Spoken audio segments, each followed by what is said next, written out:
Have you ever wondered how people get anywhere in a place where winter never ends? Not just cold mornings or snow days, I mean minus 51 degrees Celsius. The kind of cold that freezes your eyelashes in seconds and makes steel snap like glass. Welcome to Yakutia, also known as the Sakha Republic. It's deep in northeastern Russia, and it's the coldest inhabited place on Earth. The region is so vast it could swallow entire countries, yet barely 1 million people live here.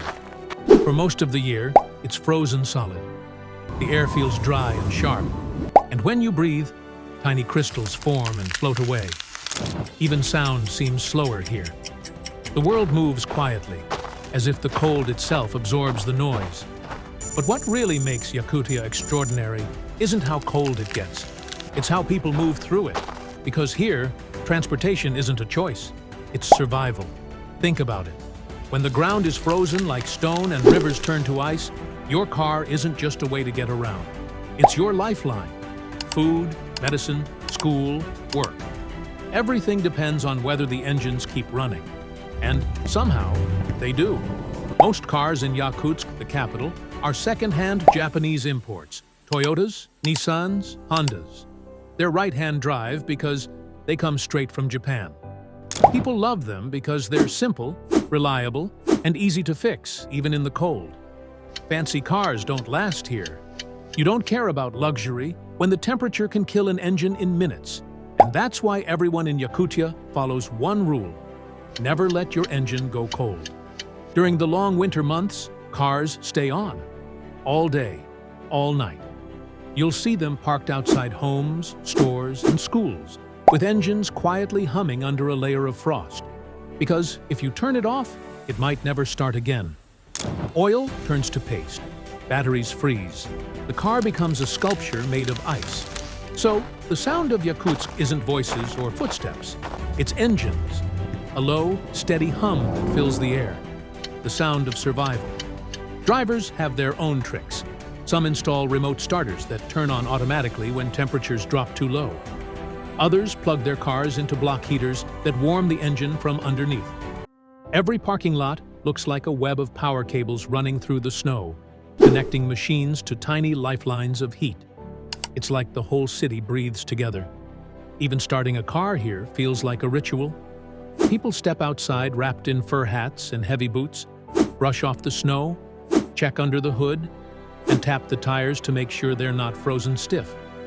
They scrape the frost carefully from the windows so they don't crack the glass. When the engine finally catches and settles into a slow rumble, it feels like a small victory. Inside the car, it's another world. The heater blasts warm air, the windows fog up, and the seats creak as the frozen fabric softens. The smell of fuel and rubber fills the cabin. For a moment, it feels safe.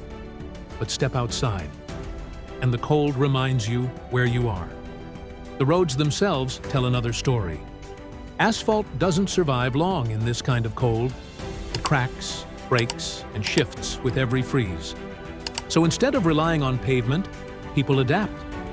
The government spreads sand and gravel for traction because salt doesn't melt ice at negative 51 degrees Celsius. Massive snowplows crawl through the streets day and night, clearing paths through the white. The workers rotate every few hours to avoid frostbite, faces wrapped in layers of scarves. They clear the same roads again and again, because if they stop, everything stops. Supplies can't move. Families can't reach town. Villages go dark. In Yakutia, transportation isn't about convenience. It's the thin line between motion and stillness, between warmth and being stranded. Every running engine, every cleared road, every driver braving the snow is part of the same system, a rhythm that keeps the region alive. When the temperature drops this low, the land itself starts to change. The ground hardens like stone, the rivers stop flowing, and the entire landscape freezes into one giant, unbroken surface. And that's when Yakutia's most remarkable roads appear. Every winter, when the Lena River freezes, it transforms into a highway. Locals call it a zimnik, a winter road. For a few months each year, these frozen rivers and snow-packed routes connect towns that are otherwise cut off from the world. Trucks, buses, and cars move across ice that's thick enough to hold their weight. The frozen surface becomes a living road, one that disappears again when spring returns. Driving on a zimnik feels unreal. You see nothing but white for miles. The horizon blends with the ground. The air is still, and the only sound is the crunch of tires on snow and the hum of the engine beneath you. But beneath that calm, there's tension. Everyone knows what's under the ice. One wrong turn or a warm spell, and the road can give way. Still, people drive it every day. They have to. It's the only link between distant villages and the city. For truckers, these routes are lifelines. They carry everything from food to fuel to medicine across hundreds of kilometers of frozen land. Diesel trucks run day and night, even while parked. If a driver shuts down the engine, it might never start again. The fuel itself can freeze into jelly if it gets too cold, so heaters run constantly to keep it liquid. You'll see rows of trucks parked with their engines idling softly, exhaust curling into the air like slow-moving smoke. And when they drive, they move carefully, slowly. Tires are fitted with metal studs for grip, and drivers watch for the faint cracks that appear in the ice after heavy loads pass through. The road shifts, it groans. Sometimes it even sings, deep echoing sounds that rise up from the frozen river. For most people, that would be terrifying. For Yakutians, it's just another day at work. Public transportation in Yakutsk has its own rhythm too. Buses run on schedule, their interiors fogged up from the mix of cold air and body heat. The windows are double-layered to keep them from cracking, and the heaters roar non-stop. You step inside, and it's instantly warm and humid, almost tropical compared to the outside. People crowd together, faces red from the cold, coats heavy with frost. Smaller vans called marshrutkas operate like shared taxis.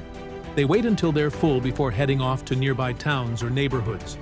There's no strict timetable. They go when they can. Drivers sometimes stop mid-route to knock ice off the wheel wells or scrape frost from the mirrors. Passengers wait patiently. Everyone understands. And beyond the city, where no bus can reach, transportation becomes even more creative. Snowmobiles, tracked vehicles, and even horses are used in remote areas. In some villages, you'll see reindeer pulling sleds loaded with firewood or supplies. It's a strange mix of the old and the new. Modern engines working side by side with traditional methods that have survived for centuries. But the cold doesn't just challenge vehicles, it shapes them. In Yakutia, cars are modified like nowhere else on Earth. Drivers insulate the engine bays with thick padding, sometimes double or triple layers, to trap every bit of heat. Some install portable diesel heaters inside the hood, while others keep electric fans blowing warm air toward the engine even when it's off. Tires are reinforced with metal studs to grip the ice, and fuel tanks are wrapped with heating elements to stop the diesel from freezing solid. Even the interiors are adapted. People cover steering wheels with fur or wool, wrap seats in thick covers, and carry portable heaters or blankets just in case the system fails. Every car here is its own survival kit. Half machine, half shelter. It's not about comfort, it's about readiness. Because when you live in a place this cold, your vehicle isn't just transportation, it's your partner. You take care of it, and it takes care of you. And somehow, despite everything nature throws at them, the system holds together. The roads stay open. The engines keep running. The people keep moving. After a few days in Yakutia, something clicks. You realize everything here, every sound, every movement, revolves around transportation. The city breathes through its engines. In most places, cars are just machines. Here, they're lifelines. Every hum in the distance means someone made it home. Every puff of exhaust in the frozen air means life is still moving. But it's not just about machines. It's about the people who keep them alive. Every morning, drivers step out into the fog of their own breath, wrapped in layers of fur and wool. They brush off snow, knock ice from the mirrors, and listen for the engine to catch. That first rumble isn't just sound, it's relief. It means everything worked. It means the connection between human and machine survived another night. When something goes wrong, nobody hesitates. If a car stalls, another driver stops. Someone brings a cable, someone else a heater. Out here, helping isn't kindness, it's instinct. Because everyone knows what can happen if you're left alone in this kind of cold. That bond keeps Yakutia alive. The cold might isolate people, but movement connects them.